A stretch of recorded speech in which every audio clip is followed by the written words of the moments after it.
Hi friends! Today we're learning all about flashlights. Flashlights are one of my favorite items in the game, as you can tell by my collection. The best way to use flashlights is for saves. You can get locker saves, pickup saves, and grab saves. Flashlights take 1 second to blind, and the pickup animation is about 3 seconds.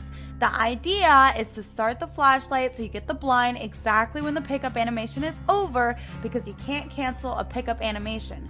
If you get the blind but it doesn't give you a killer grass rescue, you were early. If you don't get the blind, you were late. The pickup animation is pretty much the same for every killer except for Sadako.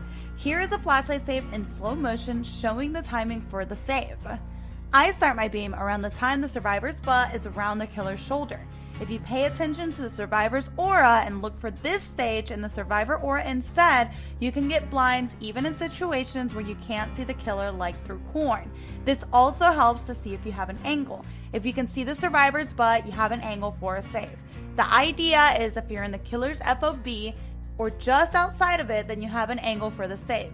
Certain perks like Shadowborn make the killer's FOV even wider, which can allow for some pretty crazy angles for saves. For most killers, you want to start your beam when the top of the survivor's butt lines up perfectly with the killer's shoulder. If you're looking at just the survivor aura, it's just before the survivor's aura goes back into the killer's shoulder. For Sadako's flashlight save, you want to start just before the survivor comes off their knees in the pickup animation.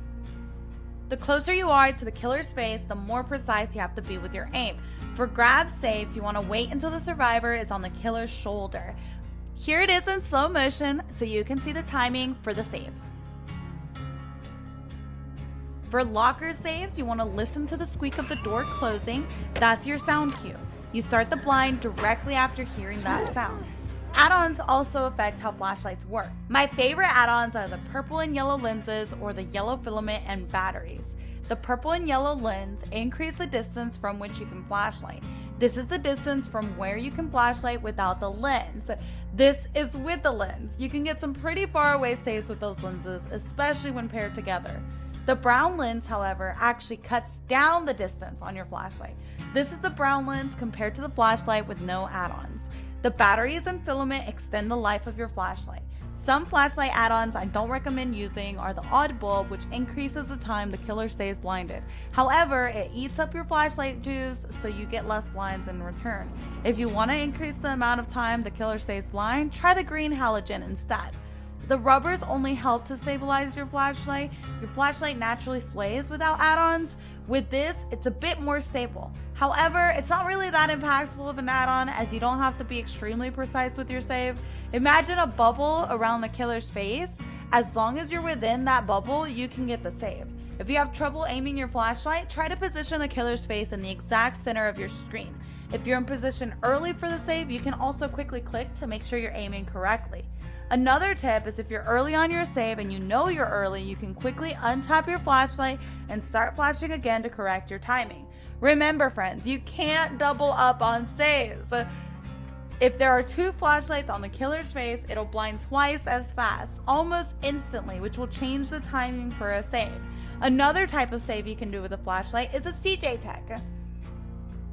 Named after my friend CJ, the idea behind a CJ is that the button to pick up a survivor is the same button as checking a locker, vaulting a window, or breaking a pallet. So your goal as a survivor is to push that button at the exact time they go to interact so that it forces the pickup and you get the flashlight save instead.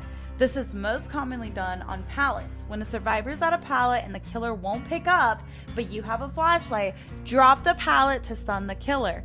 This pushes the survivor to the killer's side. Wait for the stun animation to completely end, then vault the pallet. If you do it too early, the killer will hit you. Too late, and the killer will break the pallet instead. If you get the timing right, the killer will pick up the survivor, you vault back over, and you get the flashlight save. For any CJ, the timing for the flashlight still has to be correct, so make sure you know the timing for a flashlight save.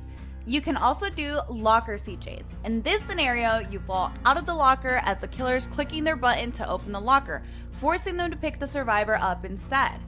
Window CJs are also possible, but much harder to get. Using Resilience or Spine Chill will help you get back in time for the flashlight save. If you don't have those perks, it's almost impossible to get the CJ unless the killer really messes up. People also use flashlights to help with their spins. Because clicking your flashlight quickly turns your character, you can use this to help you spin quickly if you have trouble with spins.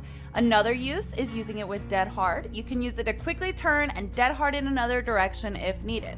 You can also interact with killer powers with your flashlight. You can burn a Wraith while he's cloaked to stun him out of stealth. You can burn hag traps to get rid of them. With Nurse, you can prevent Nurse from blinking if you shine a flashlight on her. As long as your flashlight is on her, she's not able to start or blink. You can also stun her out of blink if you burn her while she's holding a blink. However, this is a bit harder as it takes a full 2 seconds of your flashlight being on her to burn her. You can also get rid of the Artist's Crows with your flashlight. This works on both her big crows and crows on teammates. You can also use it to stun enemy zombies, and with Legion, you should be aware that if you blind a Legion at a pallet while he's in his power, it takes him out of his power without the stun and he will down you if injured. That just about sums everything up for flashlights. If you have any questions, let me know in the comments and I'd be happy to help. Thank you so much for watching. I am live every weekday at 12 p.m. EST on Twitch if you'd like to join. I'd love to have you.